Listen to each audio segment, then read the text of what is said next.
Middle education के एक धमाकेदार वीडियो में आपका स्वागत है। ये है टॉपर सीरीज वर्ष 2024। आप सब हैं अपने स्कूल के टॉपर और हम लेकर के आ चुके हैं विज्ञान का लेक्चर नंबर 5। ऑलरेडी 4 लेक्चर हमने अपलोड कर दिया है। अगर आपने उन सभी वीडियो को अभी तक नहीं देखा तो जाइए जा करके लिंक डिस्क्रिप्शन बॉक्स में चेकआउट जरूर कीजिएगा और सिंपल सा चाहिए प्लेलिस्ट के माध्यम से सभी वीडियो को आसानी से देख सकते हैं। मेरे से बहुत सारे स्टूडेंट्स क्वेश्चन करते हैं जो नए आए हैं।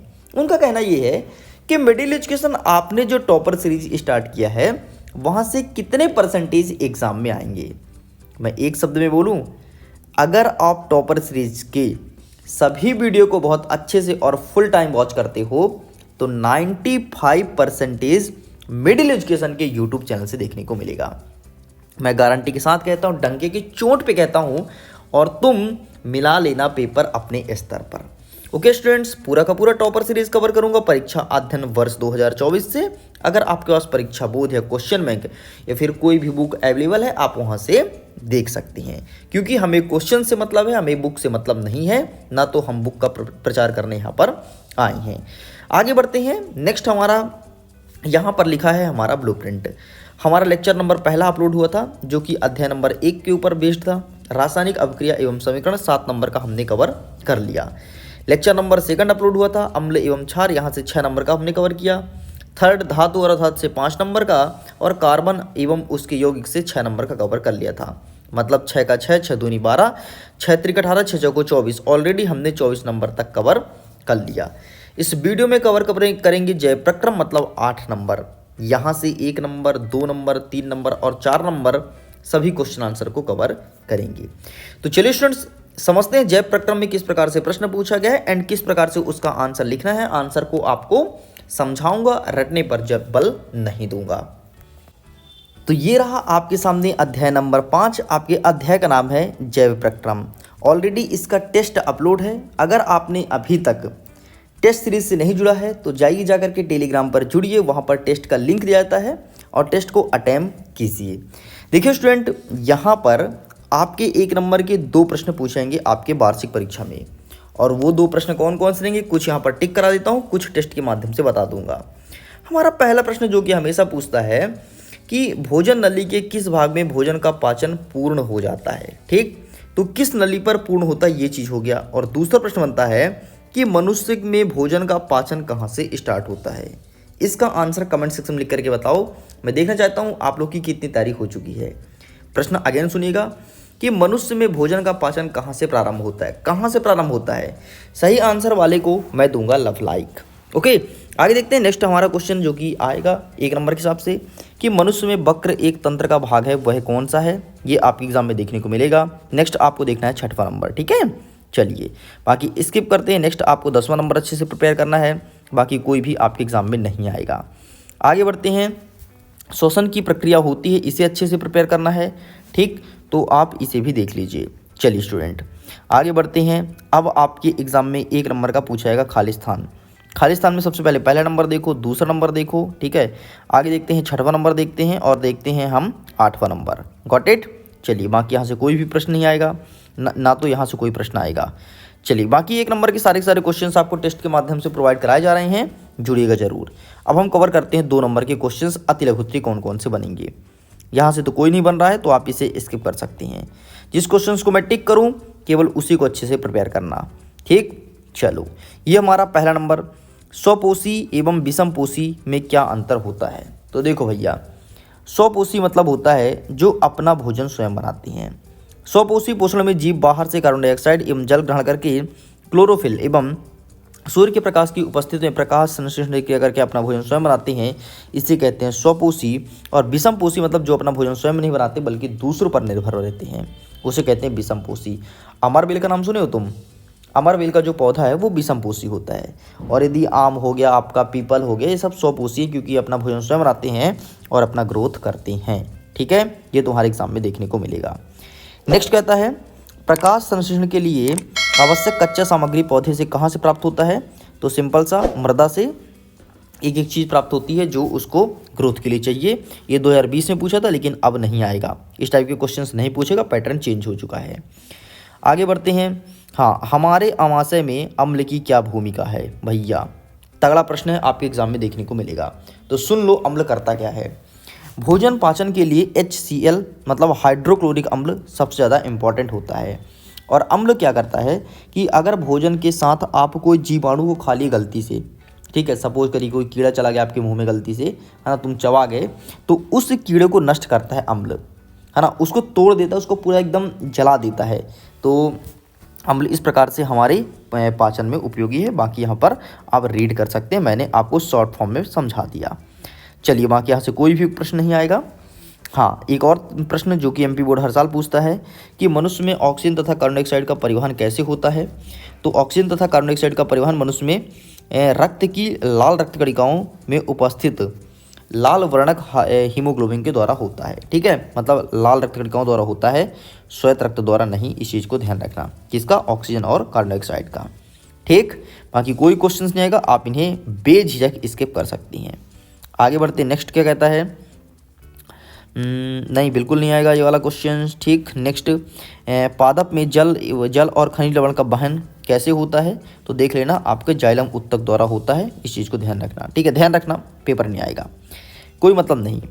हाँ भैया, पेपर में 1 नंबर में प्रश्न आएगा कि पादप में भोजन का स्थानांतरण कैसे होता है? तो फ्लोएम द्वारा भोजन का स्थानांतरण होता है। और यहीं पर पूछता कि जल का स्थानांतरण कैसे होता है? तो जाइलम द्वारा जल का स्थानांतरण होता है, इस चीज़ को ध्यान रखिएगा। ये आपकी 1 नंबर का प्रश्न है। ठीक है, अब कहता है कि भोजन के पाचन में लार की क्या भूमिका है? ठीक, लार की भूमिका क्या है, इस चीज़ को ध्यान रखिएगा। वही लार जो आपके भोजन को पाचन में सहायता करता है। पता है भोजन लार क्या करता है? सुन लो जरा कहानी। आप मुख में जैसे भोजन ग्रहण करते हो तो तुम्हारा लार मुख से ही बनना स्टार्ट हो जाता है। और इवन जीभ के नीचे पर 3 ऐसे ऐसे बिंदु होती हैं, छोटी छोटी, 1 2 3। कहाँ भाई, बिंदु नहीं बन रहा, रुको ये पेन लेता हूँ। हाँ, ये 3 ऐसी बिंदु होती है जीभ के नीचे, यहाँ से लार निकलता है। ठीक, जैसे इमली का तुम नाम सुने या फिर इमली देखिए तो आपके जीभ में पानी आ जाता है, पानी वही है, लार है। ठीक, लार निकल आता है बाहर। क्या इमली है ना? किसके किसके मुंह में लार आया? कमेंट सेक्शन लिख करके बताओ।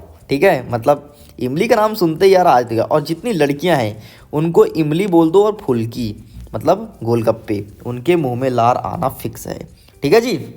खैर, लार की क्या भूमिका होती है इस कहानी को सुनिएगा।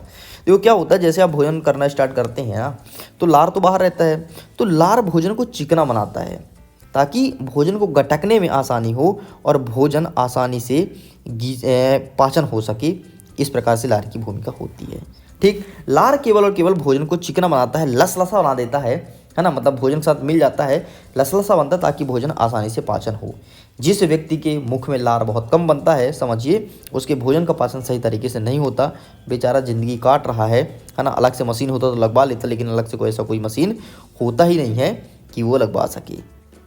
नेक्स्ट कहता है कि हमारे शरीर में हीमोग्लोबिन की कमी से क्या परिणाम हो सकते हैं? इस चीज़ को ध्यान रखिएगा, ये तुम्हारे एग्जाम में देखने को मिलेगा और 2022 में पूछा भी जा चुका है। देखो, हीमोग्लोबिन क्या करता है, ऑक्सीजन जब हम लेते हैं तो ऑक्सीजन का परिवहन करने तथा ऊतक तक पहुंचाने कार्य करता है, श्वसन को ये करता है, हीमोग्लोबिन का कार्य होता है, जो कि ब्लड में घुली हुई ऑक्सीजन के लेवल को पहुंचाती है। ठीक है, मतलब हीमोग्लोबिन भी एक तरह के ब्लड में ही रहता है।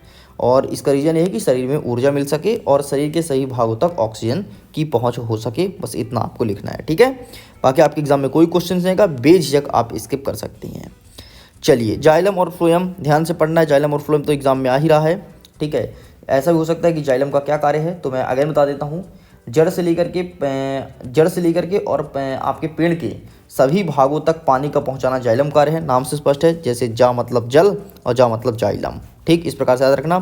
और फ्लोएम काम है कि पत्ती से भोजन, जो पत्ती यहाँ भोजन बना लेती है, उन भोजन को लेकर के और पेड़ के सही भागों तक पहुँचाना, ये कार्य फ्लोएम का है। ठीक, सबका काम बटा हुआ है, अपना अपना काम सब प्रेम पूर्वक करते हैं, लड़ाई झगड़ा नहीं करते ये। चलिए, बाकी यहाँ से कोई क्वेश्चन नहीं आएगा। हाँ, एक प्रश्न देख लो, कॉमन प्रश्न है कि जल से बाहर निकालने पर मछली क्यों मर जाती है? सिंपल से यार, मछली जो श्वसन क्रिया करती है वो गलफड़े द्वारा करती है। गलफड़े का कार्य होता है कि ऑक्सीजन, पानी से ऑक्सीजन को निकालना। ठीक, जो वेंटिलेटर में लोग को रखते हैं ना, वेंटिलेटर मशीन में रख देते हैं, हॉस्पिटल में देखे होगे, तो वेंटिलेटर का कार्य क्या होता है? पानी में से ऑक्सीजन को निकालना। ठीक, वैसे ही मछली में गलफड़ी होती है और वो श्वसन क्रिया करती है, और जैसे हम बाहर निकालते हैं तो उसे पर्याप्त मात्रा में ऑक्सीजन नहीं मिल पाता है, वो बाहर के ऑक्सीजन से संतुष्ट नहीं हो पाती और उसकी मृत्यु तय हो जाती है। ठीक, ये तुम्हारी परीक्षा में आएगा।